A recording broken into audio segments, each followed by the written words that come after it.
Good evening, I'm William Brangham. Amna Nawaz and Jeff Bennett are away. On the NewsHour tonight, during a White House visit, both President Trump and El Salvador's president indicate they have no intention of returning a man mistakenly deported despite a court order. On again, off again tariffs on electronics imported to the U.S. from China add to the confusion for companies around the world. And the scientific efforts to reduce methane emissions on cattle farms by changing the animal's diet. I think we can produce high-quality protein, high-quality milk, at the same time help the planet.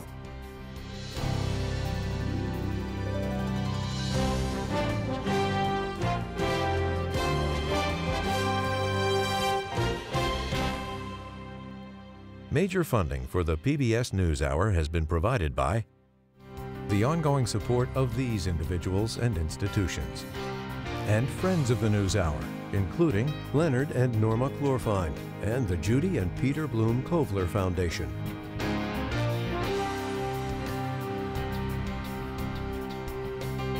Certified financial planner professionals are proud to support PBS NewsHour. CFP professionals are committed to acting in their clients' best interest. More information at letsmakeaplan.org. It really matters when you have an opportunity to give back. Being part of something that's bigger than myself, that's what brings me happiness. Being able to integrate your professional career with some of these other things that are important to you, it's critical to be happy at the end of the day. You know, this is our community too, and we want to participate and give back to it. People want those opportunities to make an impact and a difference.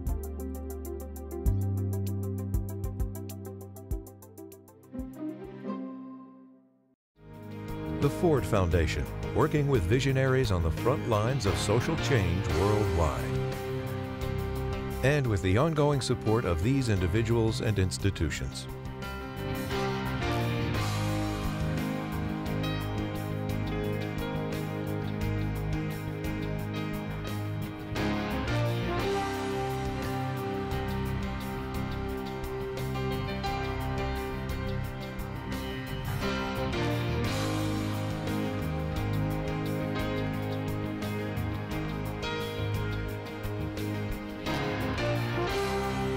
This program was made possible by the Corporation for Public Broadcasting and by contributions to your PBS station from viewers like you.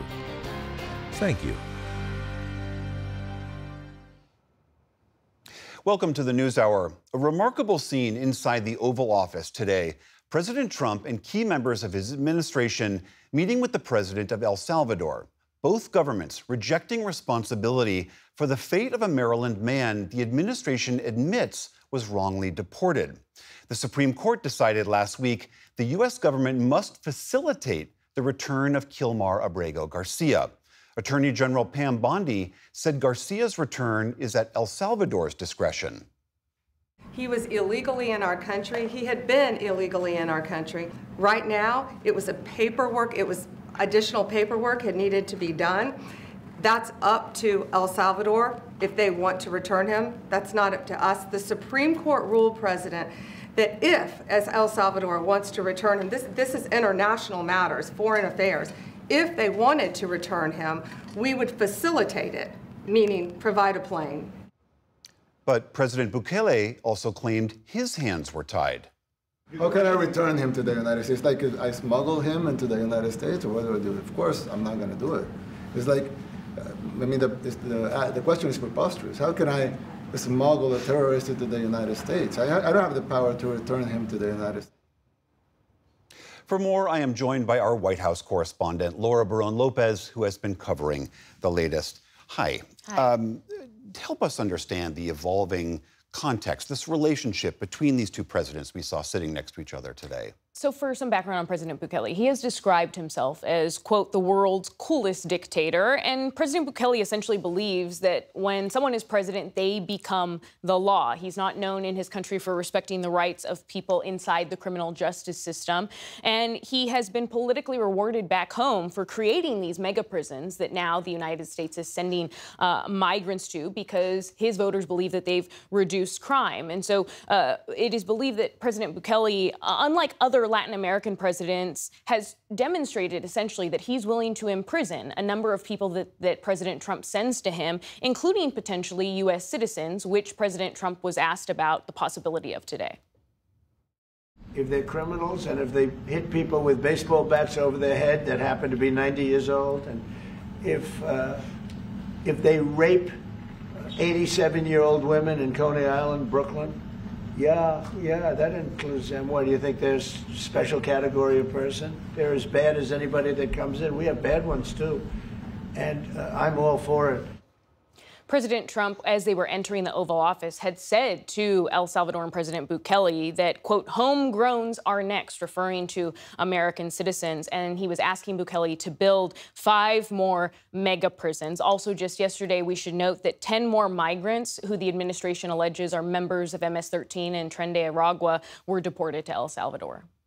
This comes also, as we saw another late-night filing from the Trump administration, arguing that they have no responsibility to bring Kilmar Abrego Garcia back from that El Salvador prison. That's right. Yesterday, the administration said in a court filing that Garcia is, quote, alive and secure in the Secot mega prison. But the federal judge, Paula Zines, had ordered daily updates about what they were doing to bring back Abrego Garcia. And the administration said in that filing, quote, the federal courts have no authority to direct the executive branch to conduct foreign relations in a particular way or engage with a foreign sovereign in a given manner. Now, also today, Stephen Miller, a top advisor to President Trump, falsely claimed that the Supreme Court said that the lower district's ruling was unlawful. Also, he claimed that the Supreme Court unanimously sided with the White House in this issue, and that's not true. The Supreme Court specifically said that the administration must facilitate Garcia's, quote, release from custody in El Salvador, and that the Trump administration needed to be prepared to share details about what they were doing to facilitate that release. Now, SCOTUS has also ruled that due process is necessary for anyone that the administration is deporting in the manner that they deported Abrego Garcia. And Trump officials repeatedly claimed today that Garcia himself is a member of MS-13, but the appeals court has said that the administration has provided no evidence that he is a member of the MS-13 gang. So when you break it down, William, a number of things that were said today by Trump officials, including AG Pam Bondi, including Secretary of State Marco Rubio, is the opposite of what the administration is saying in court. They have repeatedly admitted in court that they made an administrative error. So where does it leave it with the judge who said to the administration, you've got to make this happen?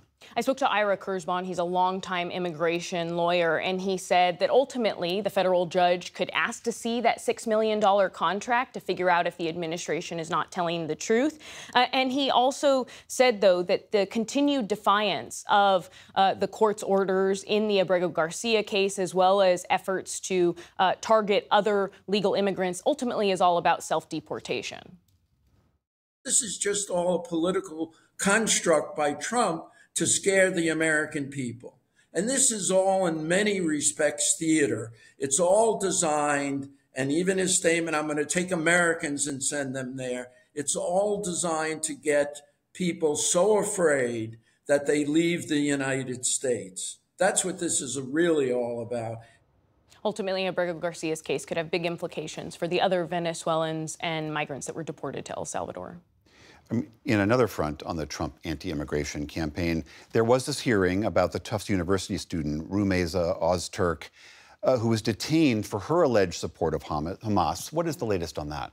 So what we found out was that the Washington Post exclusively reported that the State Department has no evidence that the Tufts University student Ozturk engaged in anti-Semitic activities, nor did she make public statements supporting terrorist organizations. And in a hearing today, a federal judge said that he may ultimately rule that she needs to be released from Louisiana detention, and he raised the possibility that this could lead to a constitutional crisis. Laura Barón-López, as always, thank you so much. Thank you.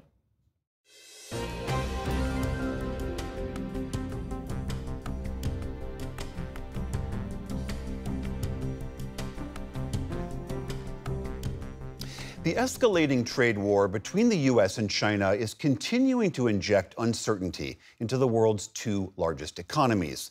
Over the weekend, President Donald Trump and his top trade officials added to the confusion by carving out new exemptions for tariffs on electronic products. In the Oval Office today, reporters pressed President Trump on where this tumultuous trade war is heading. Look, I'm a very flexible person. I don't change my mind, but I'm flexible.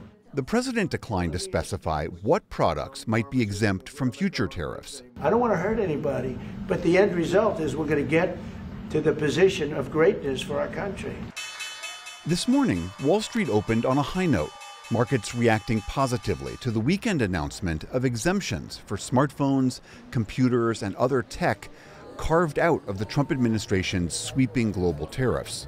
But those celebrations may be brief, as U.S. trade policy continues to swing back and forth. On Sunday, the president told reporters on Air Force One that there could be tariffs coming on iPhones. Well, that's going to be announced very soon, and we'll be discussing it, but we'll also talk to companies. But yesterday, Commerce Secretary Howard Lutnick was definitive that new tariffs are coming for tech products made with semiconductor chips. These are included in the semiconductor tariffs that are coming, and the pharmaceuticals are coming. Those two areas are coming in the next month or two. So this is not like a permanent sort of exemption. All of this after a dramatic week for Wall Street. On April 2nd, President Trump announced massive tariffs on most of the world. My fellow Americans, this is Liberation Day. A week later, he walked back most of them, saying he'd begin a 90-day negotiation period. But tariffs on Chinese-made goods were not paused. Instead, they were increased to 145%.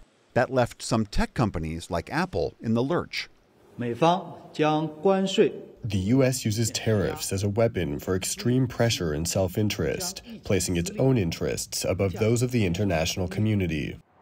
China has remained firm against what it calls bullying from America, adding their own 125% tariffs on U.S. goods. Today, Beijing also escalated by halting exports of certain rare earth minerals and magnets, critical components for computer chips, cars, and many kinds of electric motors and other technologies. Chinese President Xi Jinping has been reaching out to other countries. Today, he kicked off a tour of Southeast Asia in Vietnam, signing a series of agreements. In Washington, President Trump said he likes President Xi, but not his meeting with Vietnam. I don't blame China. I don't blame Vietnam. I see their meeting today. Is that wonderful? That's a lovely meeting. The meeting, like trying to figure out how do we screw the United States of America. For now, markets appear to be optimistic as tech companies help to lift Wall Street today. The Dow Jones Industrial Average finished up by more than 300 points. The Nasdaq notched its own 100-point gain, and the S&P climbed by 0.8%. So for more on how this trade war is playing out, we turn again, as we often do, to David Wessel. He's the director of the Hutchins Center on Fiscal and Monetary Policy at the Brookings Institution. David, always great to have you back on the program. Help us understand something. When you look back at the last few weeks of this trade war, imbroglio, however you want to describe it, can you discern a strategy from the administration here? In short, no. It seems to be incoherent. Different voices in the administration say different goals for the tariffs. Are they to raise money to cover the cost of tax cuts? Are they a negotiating tool for the president to get more access to foreign markets for us? Are they national security? So I think we do know that the president likes tariffs, and his staff is determined to find ways to justify them. And secondly, there is a clear attempt to get more manufacturing to return from the U.S., particularly in goods like pharmaceuticals and semiconductors that he considers national security. I mean, the supporters of the president argue that this may be messy, but that the pain is going to be worth the gain, that this is, as some have put it, that this is watching art of the deal unfold.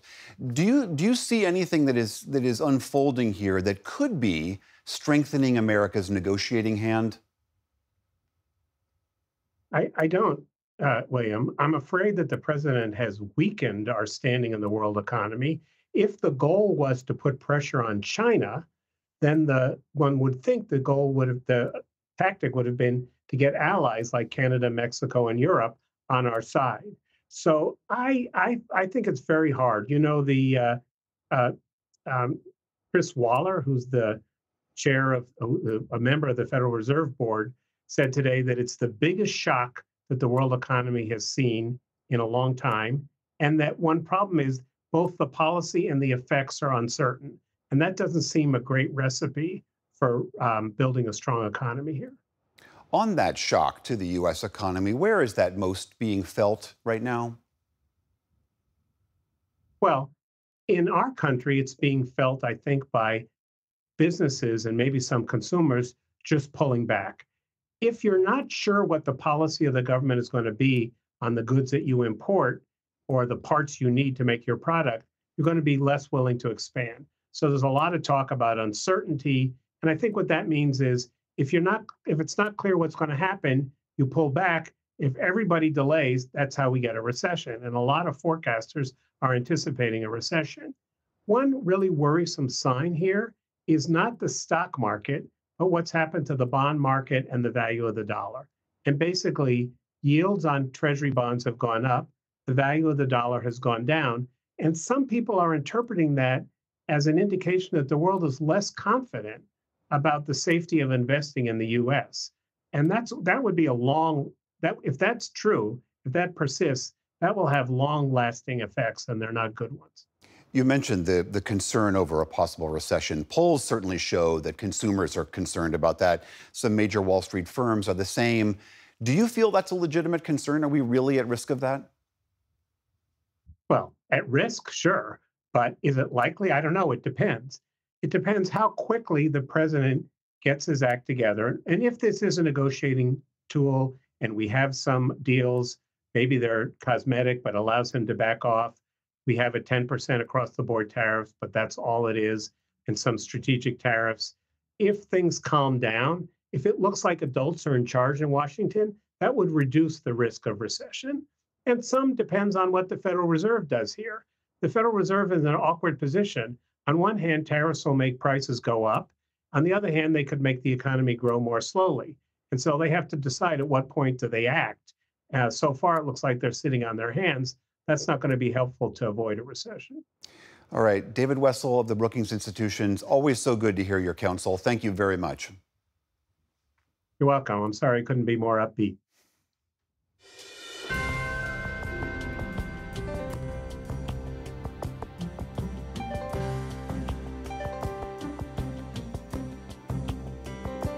We begin the day's other headlines with new details about the man accused of setting fire to the Pennsylvania governor's mansion on Sunday. 38-year-old Cody Balmer has been charged with arson, attempted homicide, and terrorism. Court documents say he jumped over a fence to gain entry, used handmade Molotov cocktails to set the mansion on fire, and planned to beat Governor Josh Shapiro with a hammer if he ever found him.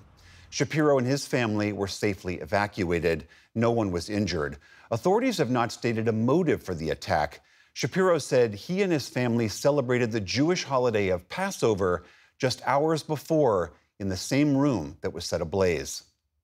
Unsealed federal court documents reveal that a Wisconsin teenager arrested last month for killing his parents did so to take their money and carry out a plot to assassinate President Trump. The documents further said the suspect identified with a satanic neo-Nazi terror network. He wrote a 3-page anti-Semitic manifesto that praised Adolf Hitler. He bought a drone and explosives, which authorities allege he planned to use in an attack. The teen shared that plan with others, including a Russian speaker, and intended to flee to Ukraine. The FAA says the tour company whose sightseeing helicopter crashed into the Hudson River in New York City last week is shutting down effective immediately. The chopper from New York Helicopter Tours broke apart in midair, killing a family of 5 Spanish tourists and the pilot. The FAA also said it would review the tour company's operating license and safety record. In total, 5 sightseeing helicopters have crashed into New York City's rivers in the past 2 decades. They remain a popular tourist draw. Turning overseas, former South Korean President Yoon Suk-yeol denied criminal charges that he led an insurrection when he declared martial law late last year. He was ousted from office just 10 days ago for that short-lived martial law attempt. Today, Yoon told the court that martial law is not a coup d'etat. Prosecutors said the former president tried to paralyze state institutions like parliament. Yoon's lawyers said he was fully within his constitutional authority.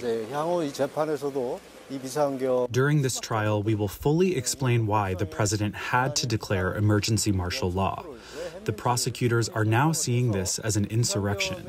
We believe it can be proven that this doesn't have to be regarded as a crime in the first place. If Yoon is convicted of mounting an insurrection, the charges are punishable by life in prison or death. In Central Europe, Hungary's parliament passed a new constitutional amendment that bans public LGBTQ events. It set off protests, including before the vote, when demonstrators tried to block lawmakers from entering. They had to be physically removed by police. In the end, the vote was a resounding 140 yes votes with only 21 against. The new amendment also says that Hungary's constitution will only recognize two sexes, male and female, a basis for denying the gender identities of transgender people and others. In Brazil, former President Jair Bolsonaro remains in intensive care today after undergoing a lengthy 12-hour surgery for a bowel obstruction. The far-right leader has been hospitalized since Friday for abdominal pain stemming from when he was stabbed at a 2018 campaign event. Doctors say he's in stable condition. All this as Bolsonaro is expected to face trial on charges that he attempted to stage a coup after his election loss in 2022, efforts that were punctuated by riots led by his supporters. And a passing of note. Peruvian author and Nobel laureate Mario Vargas Llosa has died. The acclaimed storyteller wrote about corruption and cruelty, not just in his native Peru, but across Latin America. His novels, essays, articles, and columns often drew on his own experiences. He attended military academy as a boy and later wrote of military brutality. He joined a communist cell in his teens and later wrote against leftist society as one mired in poverty and injustice. His passion for politics led to an unsuccessful presidential run in 1990. In 2012, he spoke to the NewsHour about the power and moral imperative of literature. I don't accept the idea that literature can be just entertainment and that there is no sequels, consequences of literature in the real world. If this is true, I think gives the writer a kind of responsibility that is not only literary but also moral. Mario Vargas Llosa was 89 years old. Still to come on the NewsHour, Ukraine reels from a Russian attack that killed dozens, including children. Mark Zuckerberg takes the stand at Meta's antitrust trial. Tamara Keith and Amy Walter break down the latest political headlines, plus much more. This is the PBS NewsHour from the David M. Rubenstein Studio at WETA in Washington, and in the West from the Walter Cronkite School of Journalism at Arizona State University. There is more fallout from a Russian missile strike in northeast Ukraine that killed dozens of civilians on Palm Sunday. Ukrainian President Volodymyr Zelensky called Russia filthy scoundrels, while President Trump blamed both Ukraine and Russia for the start of the war. Nick Schifrin reports. In a shattered Sumy today, sorrow is stated with flowers, with childhood comforts, and with profound grief of 20-year-old student Anisia Yaluzhko. It hurts. Every Ukrainian is hurt. It hurts. It's scary to be here, but there's nowhere else where I can find myself. This is my home. Yesterday on Palm Sunday, a Russian weapon designed to target infantry hit the heart and mind of this city. A camera attached to a Ukrainian police officer walking through destruction that included a college found the dead among the dust and debris. And families alive but traumatized. Others, an unspeakable loss. In total, at least 35 killed, Some inside their cars burned beyond recognition. The Russian cluster bomb also ripped through a bus, where 13-year-old Kirilo Ilyashenko and his mother survived. It all happened so fast. It got so dark when the explosion happened. Glass shattered into our faces. We touched each other but couldn't see each other as it was still dark. I think it was terrible, and I was told they made a mistake, but I think it's a horrible thing. Last night, President Trump suggested the attack was inadvertent. You mean it was unintentional? They made a mistake. Russians knew what they were doing. There is no way they can say that, oh, it was just a mistake. But in Brussels today, unanimous European horror. I hope that President Trump, the U.S. administration, see that the leader of Russia is mocking their goodwill, and I hope the right decisions are taken. Just 3 days ago, Trump envoy Steve Witkoff held his hand to his heart as he met Russian President Vladimir Putin. Today, President Trump for the first time accused Putin of launching the war, but also falsely accused Ukraine of provoking it. Biden could have stopped it, and Zelensky could have stopped it, and Putin should have never started it. Everybody's to blame. Have you spoken to President Zelensky, sir, about his offer to purchase more Patriot missiles? You don't start a war against somebody that's 20 times your size and then hope that people give you some missiles. That ambiguity has challenged Ukrainian President Volodymyr Zelensky's faith in U.S. support, as he told CBS's 60 Minutes. Does the United States have your back?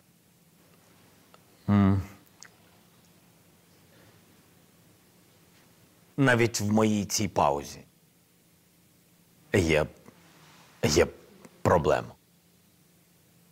Even in this pause of mine, there's a problem, because I want to answer truthfully and quickly that the United States is our strategic, strong partner. But the pause is doubt. Today, Russian Foreign Minister Sergei Lavrov claimed the target in Sumy was legitimate. There was yet another mob-up of the Ukrainian military commanders and their Western colleagues. But in Sumy today, there is no evidence of that. And as the U.S. pushes peace, Russia continues its attacks. But Ukraine has no choice but to suffer, no choice but to clean up the pieces. For the PBS NewsHour, I'm Nick Schifrin.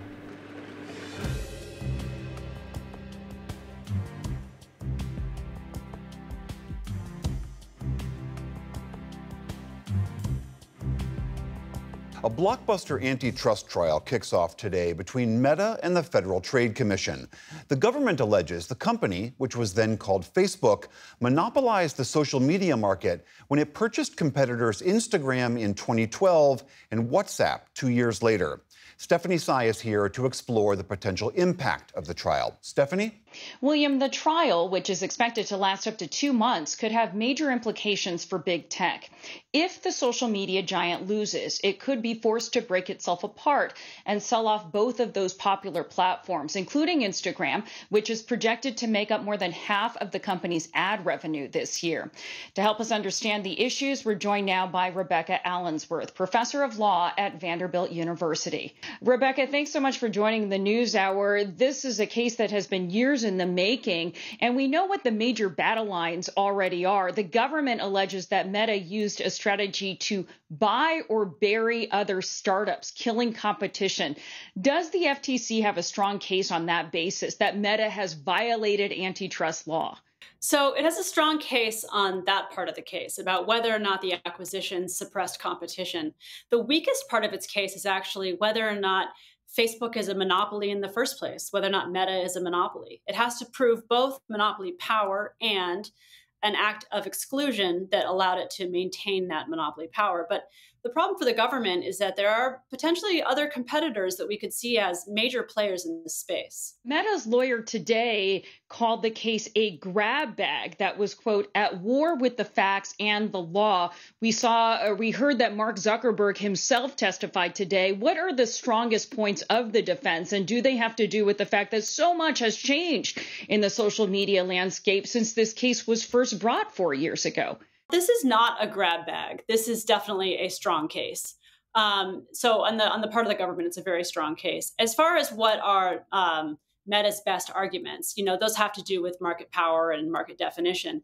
But their weakest arguments, the strength of the government's case, really comes from these emails that Mark Zuckerberg wrote about the acquisitions at the time, where he really kind of laid out what we would call in antitrust like an anti-competitive intent. Mark Zuckerberg wrote in that 2008 email, "It is better to buy than compete." But I want to go back to this point about the changing landscape. Some critics of the FTC's case point out that so many other competitors have sprung up, namely TikTok, in the last 4 years. Does the government have more of an uphill battle, just given how quickly the landscape has changed? You're right to point out that the landscape has changed a bit. But at the same time, I think that the government has a strong argument that, in fact, Facebook, Meta is still a monopolist and they have monopoly power. And that's because while people do sometimes consume other social media platforms, they do spend time on other platforms, they look at ads on other platforms, they still view Facebook, Facebook Blue, the product we all associate with Facebook, as not having substitutes. It's really one of the only ways to stay in touch with your friends and family. The real question is, can Facebook make their product worse and not lose customers? And we know that they've done that over the years. This is one of several antitrust cases against big tech that started years ago under the first Trump administration and then, of course, continued under Biden. And we've spoken about the landmark ruling last year, which found Google was monopolizing the internet search sphere. Rebecca, do you see momentum gaining to rein in big tech with antitrust law? Is this the case to continue that momentum? I do see that momentum. And it's not just these cases. It comes from some of the merger cases, too. Even the ones that the government lost. There were all kinds of theories that were endorsed in those cases, those little data points that courts are ready to shift the momentum of antitrust away from laissez-faire and start really taking big companies to task for doing things that are anti-competitive, especially digital monopolies. Now, the big one here, obviously, is the verdict in the search case. But I think we're probably about to get another win for the government on another Google case, another monopolization case in the ad tech case. I don't know exactly how that will go, but I think there's a good chance the government will win. And I think if the government wins this third case, that's a real kind of tidal wave of liability for these digital platforms. How much does the political landscape in Trump 2.0 potentially impact the outcome here? We know that Mark Zuckerberg has been lobbying hard for a settlement. And of course, he was at President Trump's inauguration this year. It's been a bipartisan issue, largely, at least until now. Do you see that changing? It's impossible to know what this means and how it will matter.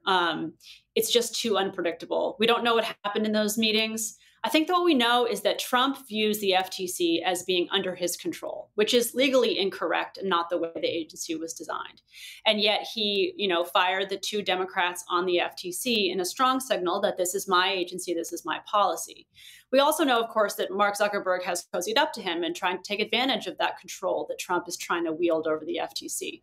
But whether whether there's something in it for Trump to actually do this, whether he actually will interfere on behalf of Mark Zuckerberg and Meta more generally, is totally unclear to me. There would have to be something in it for Trump and the Trump administration, and it was his administration that brought this case in the first place. It also seems like if he was going to do it, he would do it before now. So it's just a real mystery what will happen there. It's quite possible. Okay, something to keep our eye on. Rebecca Allensworth with Vanderbilt University. Thank you. Thank you.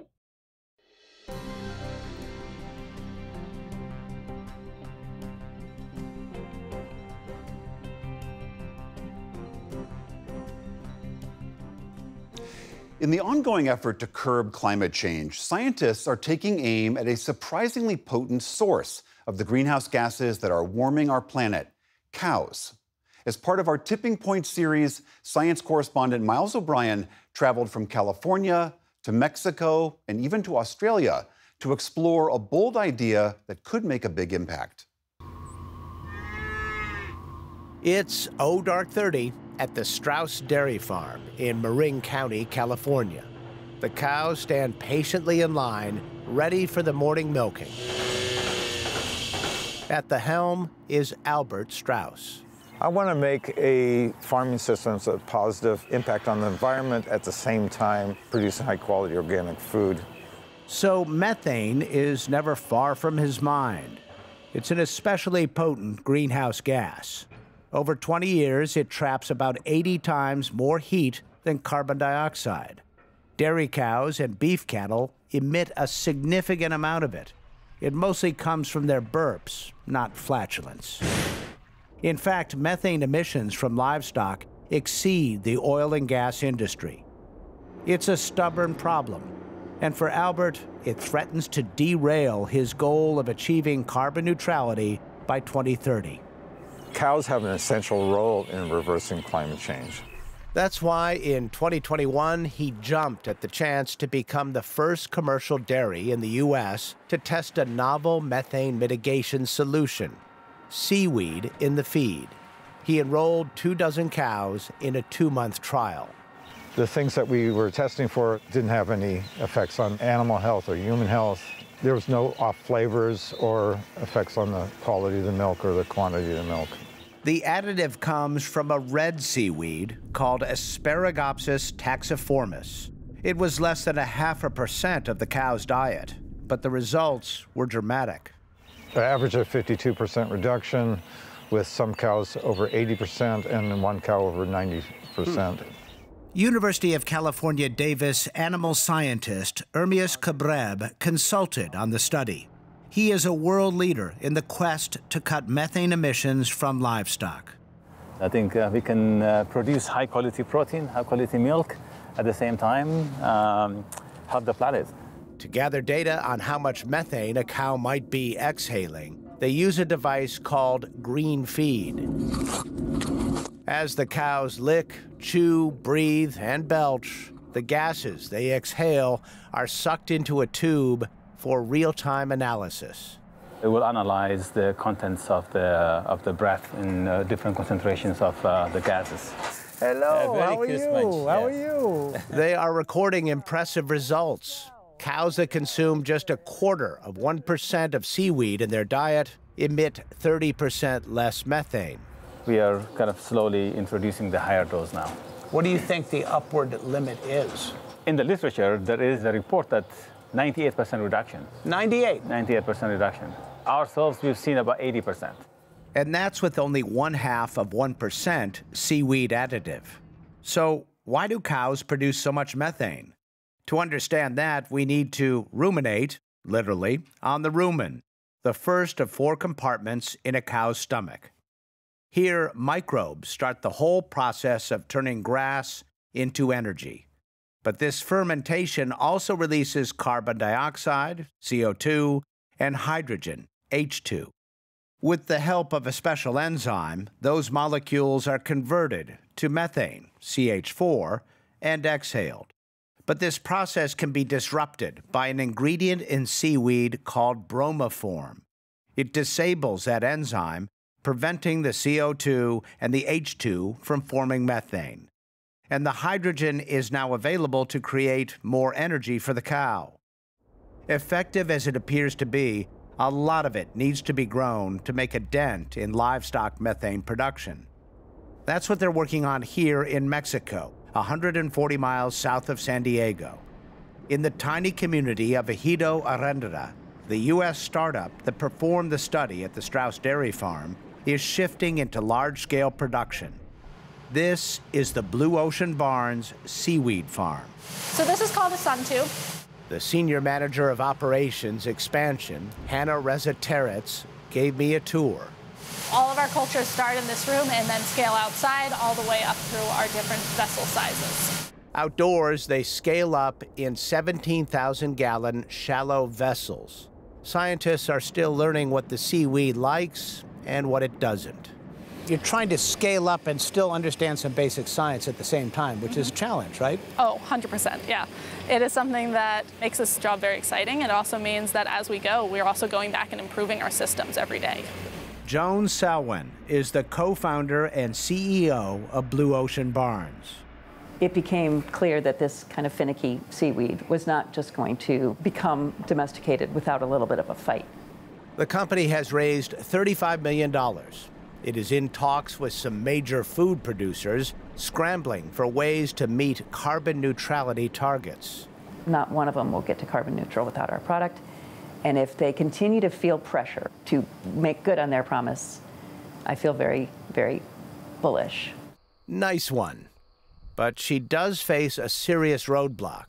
In the U.S., the Food and Drug Administration has no category for products aimed at reducing greenhouse gases.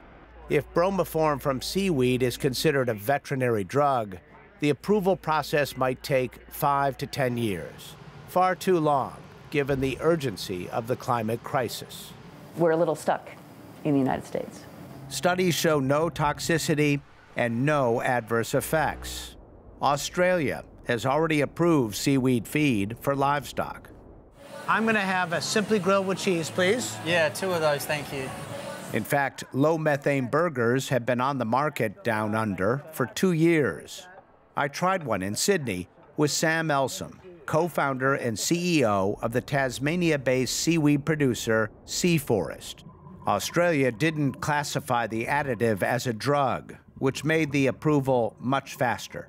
I'm grateful that we live in Australia. It should happen in the US, for sure. It should happen all around the world. It's a solution without a negative that I could taste. Yeah, that's true. Scientists say we must cut global greenhouse gas emissions in half by 2030 in order to limit global warming to 2.7 degrees Fahrenheit. But we are headed in the opposite direction. Emissions are still rising. As it turns out, a big solution might be bite-sized. For the PBS NewsHour, I'm Miles O'Brien in Sydney, Australia.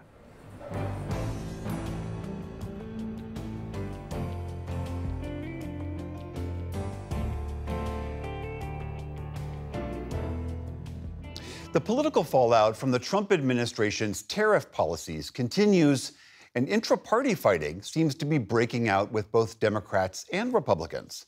For analysis, we are joined by Amy Walter of the Cook Political Report with Amy Walter and Tamara Keith of NPR. Welcome to you both. Thank you. Tam, sorry to not have you here in the room with us, but you look great. The huge at the end of the table there.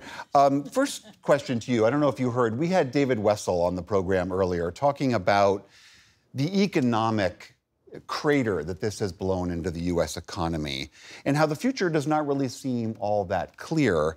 What have the political repercussions been for the president and his administration? I think that there are repercussions, even though the policy is a little bit unclear, or it seems like it changes every 48 hours or so. And various Trump administration officials are delivering different messages depending on what show they're on. And then President Trump will come out on social media and say something else. For instance, his social media post saying that there were no exceptions for electronics. They're still being tariffed. And also there might be more to come. What the consequences end up being is that consumer sentiment is in a very bad place. And consumer sentiment also then goes forward into sentiment about the president's performance on the economy. It is his weakest point. It is of all of the things that are polled in terms of the president's performance, his performance on the economy is at the bottom, which is remarkable because he came into office as the businessman who was going to shake things up. He came into office, and generally Republicans are viewed more favorably on the economy. So to have that as his weak point does indicate that there is something happening here, that consumers are worried about a recession, and that, polling a CBS poll over the weekend indicated a large share of voters, including many Republicans, believe that prices are going to get higher as a result of this policy, at least in the short term. Right. I mean, and that, Amy, is certainly disastrous for an administration. I mean, does the president's about face, the tariffs are on, well, now they're off, indicate that he is feeling that pressure? I don't know. I mean, I do think that he firmly believes and has firmly believed for the last 40 years that this is the right policy, and that, as he does in many things, sometimes the policy is not as organized as many people would like to see, but it will work out at the end of the day. And I think that's why you have so many Republicans still sticking with him, including voters. That CBS poll finds most Republicans willing to give him some time for this to work out, even as they're saying, yes, in the short term, we expect prices to rise. There's also a little bit of a silver lining in some of this polling that we're seeing. While his Silver lining for the president. For the president, yes, for him. Even as consumers, as Tam points out, consumers are nervous, and his handling of the economy has dropped off in recent weeks. What we're also seeing is that 51% of voters in the CBS poll say that they like the idea of what he's trying to get at. It's that 65% of them don't like the way he's going at it.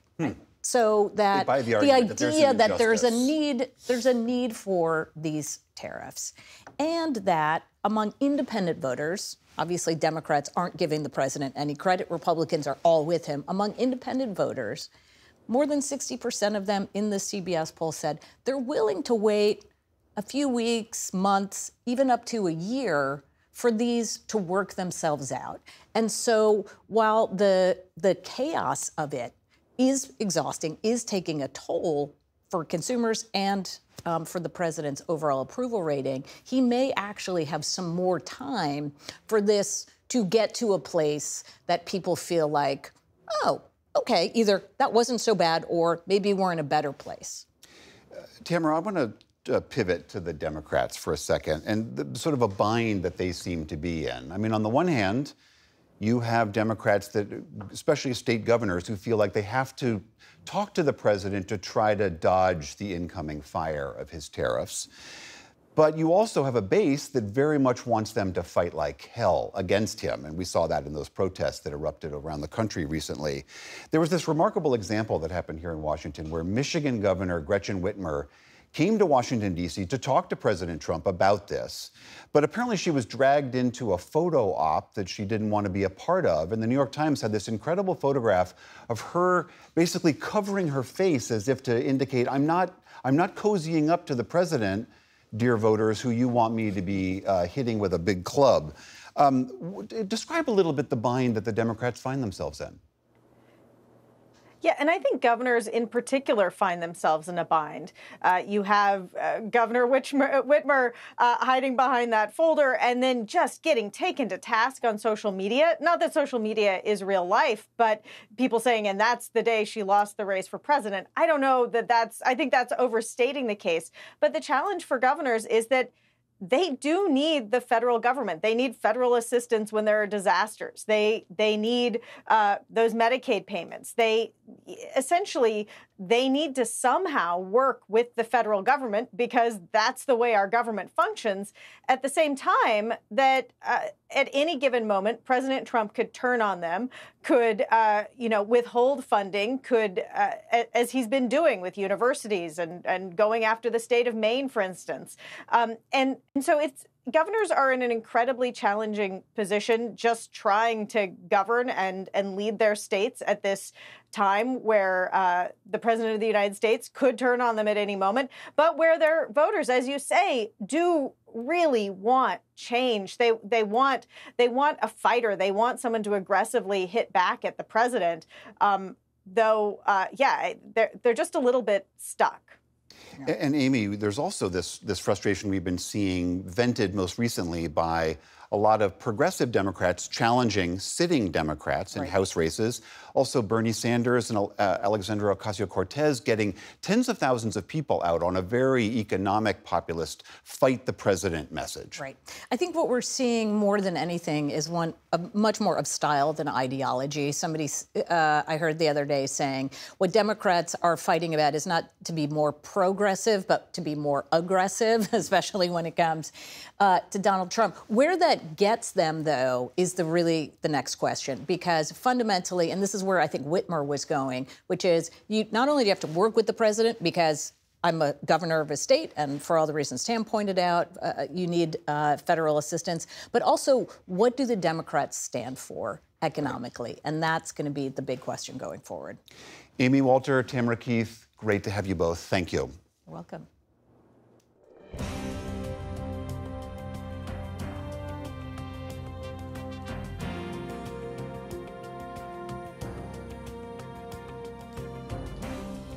In 2023, we told you about the debut of an acclaimed young blues musician named Nat Myers of Kentucky. American songwriter said his work, quote, reverberates with the sound of a deep blues man from the 20s and 30s. Special correspondent Tom Casciato now has an update to Meyer's personal story. It's part of our Arts and Culture series, Canvas. Bye, my baby, easy as you go. Said you're going down a new road. Nat Myers sings and plays the blues like the last 100 years of music never even happened. He plays his resonator guitar that way, too. Said I can't call my tongue. I first met Nat in 2023 when he was fresh off the release of his critically praised debut album, Yellow Peril. Yellow Peril, Yellow Peril. He'd been discovered by the Black Keys' Dan Auerbach, who signed and recorded him in Nashville. We talked about his love of literature, existentialists like Albert Camus, and the ancients, especially Homer. You don't see the fall of Troy. You don't see the Trojan horse. You don't see these things. You see a moment after Patroclus is killed. And he spoke of Charlie Patton, an artist who inspired his style, and others like Mississippi's Robert Petway and Tommy McLennan. She's a whiskey-headed woman, and she stayed drunk. Nat Myers' career was taking off. Less than 2 years later, his life has taken a different turn. I felt something was wrong with me maybe back in November, but I started getting these, what I described as pleuritic pains, running up and down the back of my ribs. Felt like my ribs and my lungs were just like scraping each other. So I thought maybe I just got a lung infection, and some anti-inflammatories and stuff would help me out. So I went down. Maybe 30 seconds after leaving that urgent care, I got a call from the doctor, and she was like, yeah, I think we're dealing with something a little different here than some inflammation. In February, Nat would reveal on social media that he'd been laid low by cancer, a rare sarcoma with growths around his heart and pulmonary arteries. I can't tell you, Tom, they were sure I was going to die. I got some life-saving surgeries, and I just always thought about Camus talking about the absurdity of life striking a man in the face any day. And the absurdity of life struck me in the face. But I reacted very, very well to my first round of chemotherapy. I've also joined the club. I want to officially welcome you to the club, Nat. The 34-year-old Kentuckian is being treated in Columbus, Ohio. His care paid for in part by an online fundraising campaign. Everybody says one day at a time, but one day at a time I've found is terrifying. For instance, I had a PET scan yesterday. I wasn't sure whether or not, the cancer spread to my brain, Wow. And to find out, that it hadn't, it's a great victory. It's like every day becomes a poker game. It's a crazy thing. It's a crazy thing. When we first spoke in 2023, Nat talked about his passion for playing live. A lot of people say they play music for their fans, or they make their music for these people. Like, we do this all for you. I don't abide that, because I do this music because, like, literally I'd die if I weren't playing this stuff. Are you able to play now? Oh yeah, thank the Lord. Blues continues to be my outlet and my saving grace. I remember this lady down in South Carolina, while I was, after 2.5 weeks bedridden, she came into my room as I was about to leave, and she pointed at the guitar and she said, "Are you a musician?" And I said, "Yes, ma'am." And she was like, "Well, you keep playing on that, because that's going to be your healing." I look at old videos of blues musicians I love, like Fred McDowell, when he was playing in the early 70s. He died in 71 of cancer. And I look at him and I see the veins pulsing and him struggling. And I realize that, we're years apart, but we're in the exact same position. And even despite his struggles, he was still playing music wherever he could for people. But I hope one day to be able to play music for people again. It's the greatest joy of my life. So.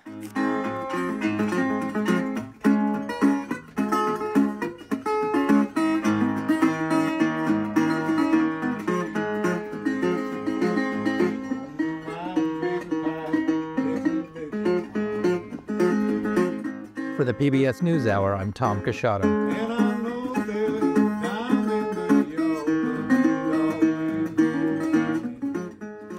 What a beautiful young man. We wish him all the healing in the world. That is the NewsHour for tonight. I'm William Brangham. On behalf of the entire NewsHour team, thank you so much for joining us.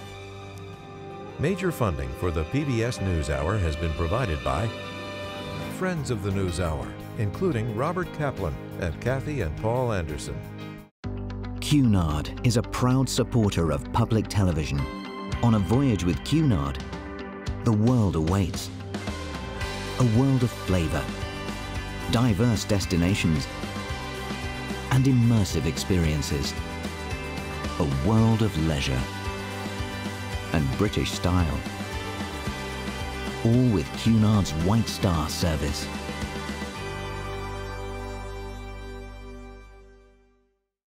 In 1995, two friends set out to make wireless coverage accessible to all. With no long-term contracts, nationwide coverage, and 100% US-based customer support. Consumer Cellular, freedom calls.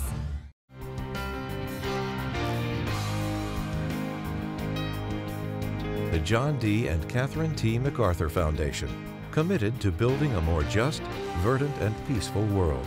More information at macfound.org. And with the ongoing support of these institutions.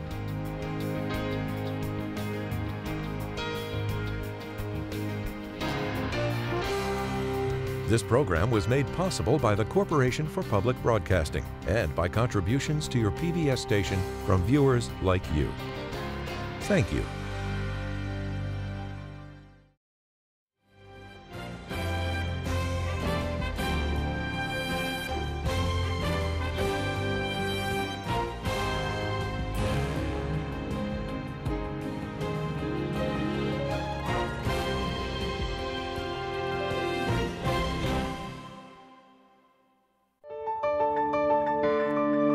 You're watching PBS.